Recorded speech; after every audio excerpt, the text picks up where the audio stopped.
guys, Katy Huller here with Kids Can Read and Write. Today I want to talk to you about the sleepy E trick. This is a trick your kids really need to know, and they need to know it really early on because otherwise they're going to get really confused over when to make a vowel say its name and when not to. And there are rules for when a vowel says its name and when it makes its usual short sound. Now remember, the vowels are A, E, I, O, and U. And when we're first teaching our kids how to read and write, we want to teach them that A says A, like the apple. E says eh, like the granny with her hand around her ear. I says like the ice cream falling off onto the floor. O says, mouth wide open, ah, for the doctor or dentist. And you, poor you, gets punched in the stomach. He says, why did you punch me? So in the beginning, we teach them the short sounds of the vowels. But once they can blend three-letter words and words with beginning and ending blends, it's really time to teach them about the sleepy E trick. So if you haven't taught your kids about the sleepy E trick yet, but they're already blending three-letter words like sun, hop, pit, tip, anything with three letters that can be sounded out, and they're reading words with those beginning and ending blends. Go check out the videos on those if you haven't already and your kids need that. But if they can do that, let's go ahead and teach them one of the times a vowel will say its name. And that's when the sleepy E is at the end of a word. Now, tell your kids E gets so sleepy and grumpy when he's at the end of a word. He can hardly keep up with the other letters. He's so sleepy and grumpy. He bosses his closest vowel brother or sister. Now, he can only get over one letter normally to do this. There are a couple exceptions, but only a couple. So, if the E can reach his vowel brother or sister, if he can get over one letter and reach that vowel brother or sister, that's the one he will boss, no others. So if you're working with bigger words, only boss the closest vowel, just that one. He can't reach over more letters, okay? So when he bosses them, he goes, say your name, vowel. And his vowel brother or sister knows that E just gets grumpy when he's sleepy. He doesn't want to make a big fuss, so he just says his name and is a good brother or sister and doesn't cause a big problem. Well, what's his name? He's the letter U, so that's what he'll say, U, okay? If you look at this one, say your name, vowel. What letter is this? That's the letter E, so it will say, you guessed it, E. How about this one? That's the letter A, so what will it say? A. Now, it's important to also tell your kids that after E does that bossing, after he says, say your name, vowel, he falls asleep. He's not going to make a sound. So whenever you see that E at the end of a word, you can just pretend like it's not there. But before you pretend it's not there, you have to boss that vowel. Have to make that vowel say its name. And that's really important because I see some kids who ignore the E, but they forget to make that vowel say its name. And you have to do both. So remember, when you're reading, you start with that first sound, ka, make him say his name. Say your name, vowel, U, and then the ta. So we read that, ka-ute, ka-ute. Do you hear it? Cute. Like, oh, that puppy is so cute, right? Really cute, adorable. So notice I didn't make a sound for that E because after he bosses his vowel brother or sister, he goes to sleep. You don't hear letters when they're sleeping. So remind your kids to be looking for that E at the end of a word. And don't be surprised if when they sound out the word, they sound it out, and then they go, oops, cute, cute. When they're learning, that's normal, okay? You want to tell them, kind of peek and see if there are any sleepy E's coming up. You always have to be on the lookout, and they'll get better and better at spotting them as they practice. But initially, you will see they'll go, oops, cute, cute. So give them a chance to do that. Don't correct them too soon or stop them too soon.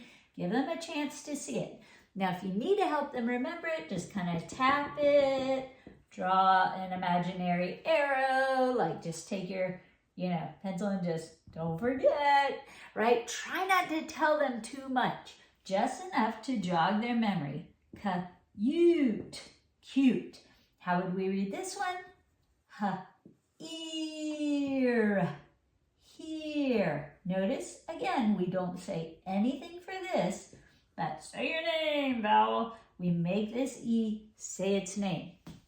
Now, a lot of kids get here and her confused, but look at this one. The E and the R say So if you don't have the E, it's But once you put that E can overthrow the ER trick, the IR trick, and the UR trick. Sometimes even the AR trick.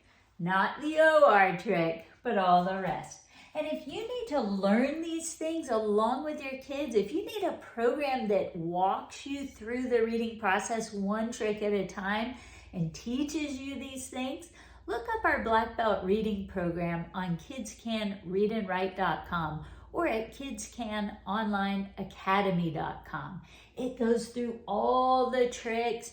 I've lined everything up for you. I put in practice pages for you so you have everything you need to practice, from words to read in isolation, sentences to read, stories, fill in the blank sentences so you can make sure your child's comprehending and learning new vocabulary. I have words to call out for spelling, sentences to dictate, handwriting sheets, everything. I put everything that I use to work with kids to teach them to read and write in those packets so that you can do the same from the comfort of your own home and for less money. So if you need that, look there.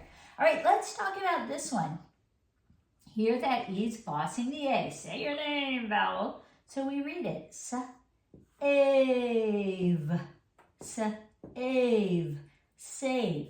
Now I want to warn you because these are not allowed to end words, okay? So if you have a word you're writing like have, you're not allowed to end with a V in the English language. So we add the quietest letter we can think of, which is what? Sleepy E, because he always falls asleep at the end of a word. Now he tries to boss that A, but notice how V has these two strong arms. He pushes that E away. He uses his strong arms to protect the vowel. Sometimes he's strong enough. Sometimes he's not strong enough. So in this word, he was strong enough. If you read it, ha-ave, that doesn't sound right. So you see, was he strong enough? Ha-av, have. Yes, he was strong enough. And what about this one? Let's see. If I boss the I get g-ive, give. That doesn't sound right. Let's try it the other way. Maybe he was, maybe he was strong enough to protect him. Give, give. Yes, so you want to check it and see. One way or the other will make sense, but with that V, just keep in mind, you're not allowed to end a word with a V. So if it has that E might or might not be bossing the vowel. So in this case, we had save. If we didn't recognize that, save, we could try it the other way, sav. I don't know that word. Usually only one will make sense. So that's how you have to kind of deal with that, because sometimes we put that E after the V just because you're not allowed to end with a V, And sometimes we put it there because it's actually bossing the vowel. So you have to kind of play with those. But I just wanted to let you know in case your kids ask, hey, why isn't give, give, or why isn't have, have? That's why. All right, so let's try this one. Sleepy E says, say your name, vowel. What's his name? O, so that's what we'll say. Remember to let the E fall asleep. R-O-P. Notice how I'm gluing the vowel onto that next sound. I'm not going R-O-P, right? It's harder for kids to hear if they just go R-O-P. They can't hear what they're saying. If you go R-O-P, you can almost hear the word already. Rope, right? So that's what you want when you're blending. Make sure you're not separating all the sounds. Make sure you're gluing that vowel onto that next letter for sure. Rope, rope. Like you tie something up with a rope, or you jump rope, right? Rope. All right, and what about this one? Here we have a beginning blend. Again, if your child hasn't read words with beginning and ending blends yet, go back and teach that before you work on the sleepy E's. I think that's really important to do. But if they've already done it, then this should look familiar. You want to go sa-ma, sma, and then say your name, vowel. What's his name? I. So we'll say I. Smile. Smile. Smile. Notice I don't say a big L at the end. I have to shorten that at the end because I'm gluing this on and saying this as fast as I can. Smile. So I'm not going to go smile. I'm going to go smile. Smile. Smile. I hope this lesson helps you and your child smile, because when you start understanding when to make a vowel say its name and when not to, reading starts getting easier. Now, there are other reasons why we make vowels say their names, and I'll cover those in future videos, but I just wanted to talk about the sleepy E today and why you need to know about it. It's a really good trick, guys, and it's really going to help your kids. So again, if you need help teaching it, if you need more videos on it, if you need worksheets to help your child practice it, if you need a plan, go to kidscanonlineacademy.com. I have the whole Black Belt reading program there. It's a paid program, but it's worth every penny. I spent years putting it together. It has everything you need. Just follow along, learn the tricks, practice. If your child's a beginning reader, the program that's out is perfect for you. If your child already reads quite a bit, then you need a more advanced program. That one might or might not be out by the time you see this. So contact me and ask me about it if you need a more advanced program. I can get that ready for you if it's not already. So anyway, guys, hope this helps. Hope it makes you smile. Good luck with the sleepy E trick.